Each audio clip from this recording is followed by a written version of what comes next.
bersama.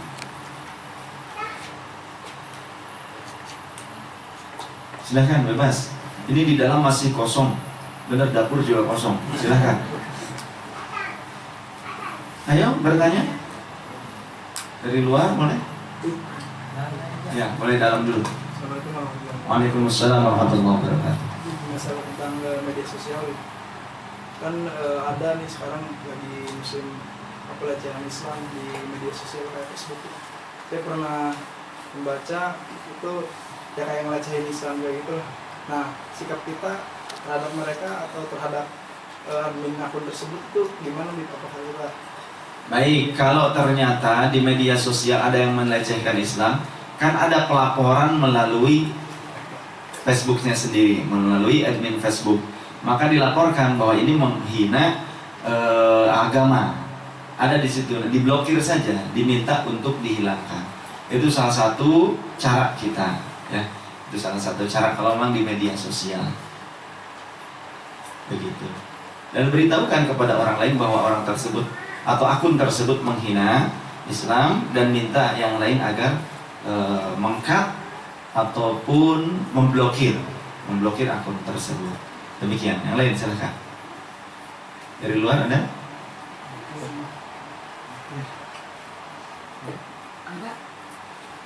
Siapa saja silahkan.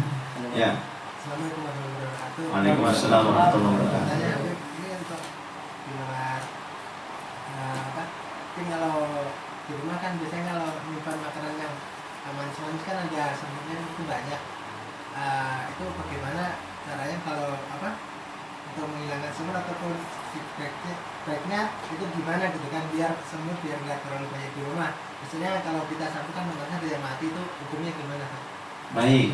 Bagaimana cara menghilangkan semut? Yang pertama yang paling bagus adalah simpan makanan khusus semut. Jadi semut nggak memakan makanan kita. Itu yang pertama. Gula, simpan gula yang khusus semut. Kasih tulisan khusus semut. Semut nggak boleh meranjak ke yang lain. Begitu. Ya, nanti kalau semutnya sekolah insya Allah ngerti.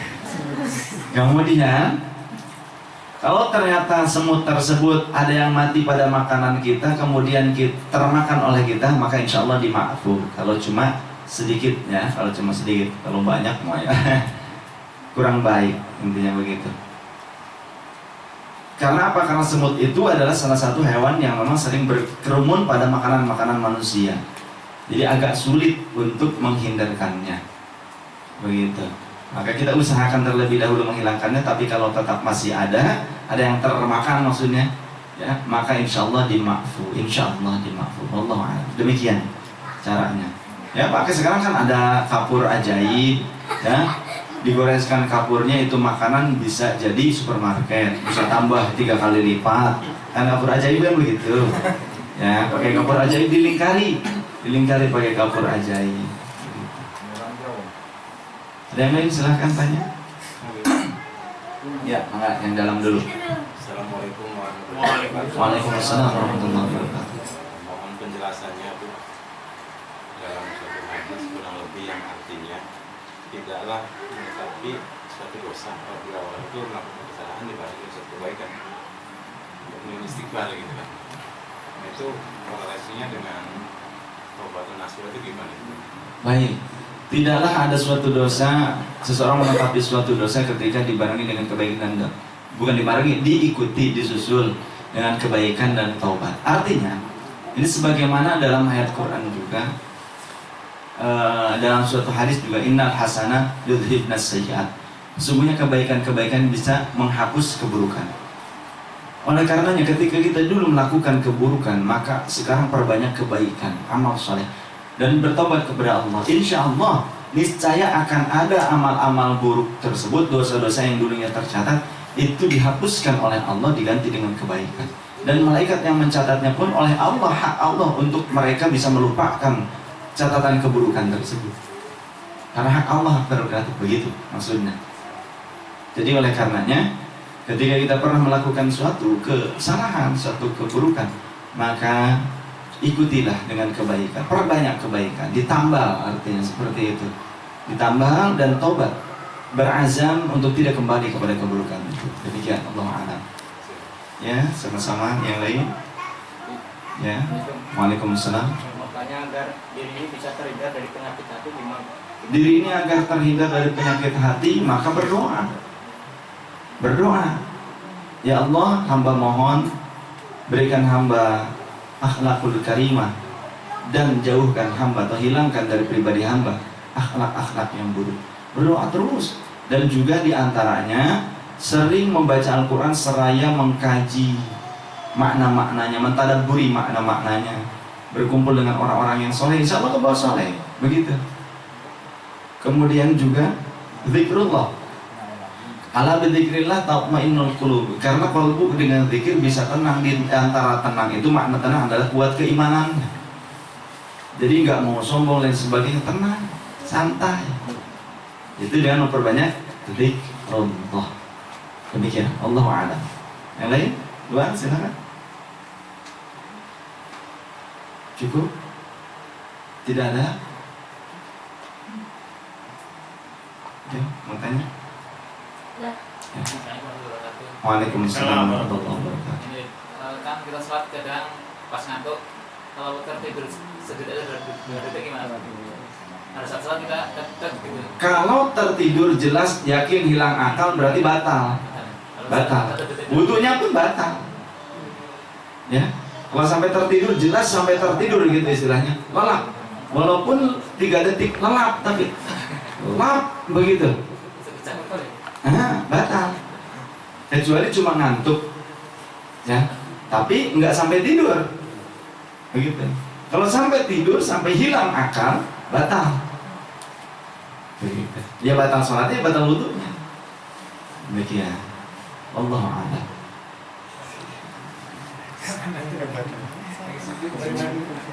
Ada tuh katanya lagi sujud tidur tuh.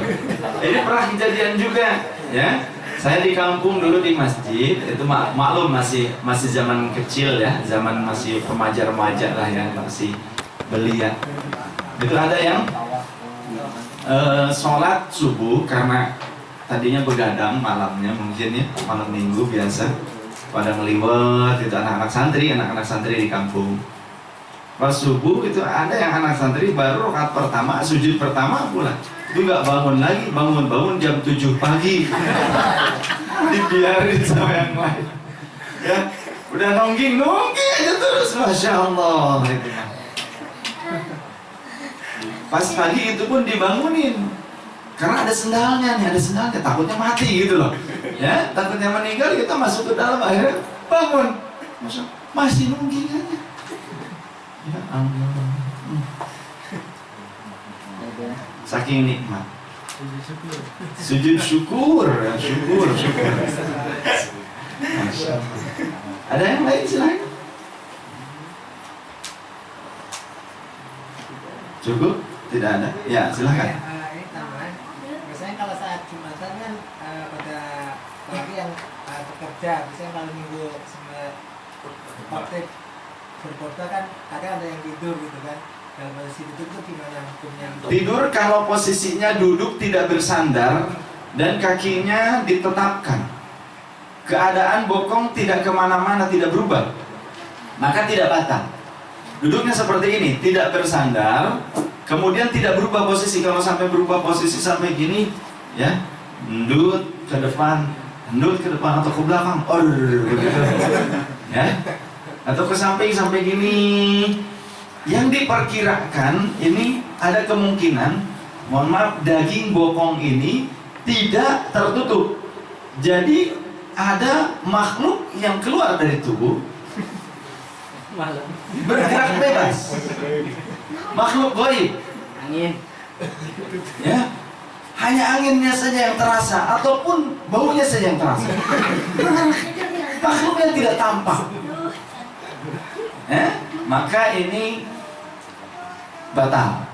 Jadi kalau bisa menetapkan diri begini sampai tidur, nggak apa-apa. Kalau sampai kakinya demikian diangkat ya, dengkulnya, ini berarti bebas keluar itu makhluk, bahkan berkata demikian, begitu. Jadi harus menetapkan tempat duduknya dan tidak berubah. Itu pun dengan syarat karpetnya tidak tebal. Kalau karpet tebal ataupun di sofa, maka ada kemungkinan ternyata angin itu keluar, maka itu tetap batal. Jadi karpet-karpet yang seperti ini boleh ya. Kalau yang agak tebal mah, kalau begini kan insya Allah agak rapat lah bokong kita.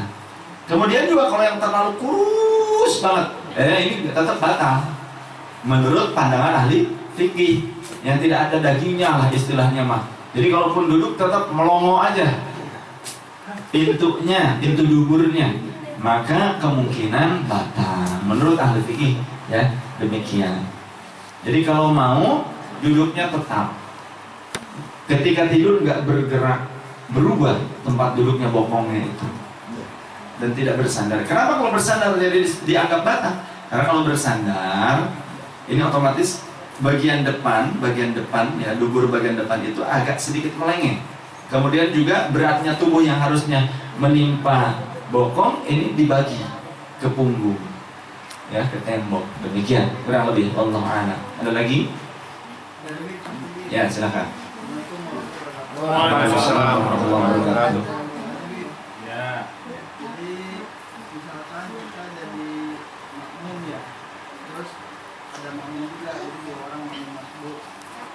Nah, dua orang makmum masuk ini ketinggalan misalkan. Agak dekat sedikit kemarin. Misalkan dua. Agak maju ke depan nggak apa-apa. Tidak terdengar jelas nanti.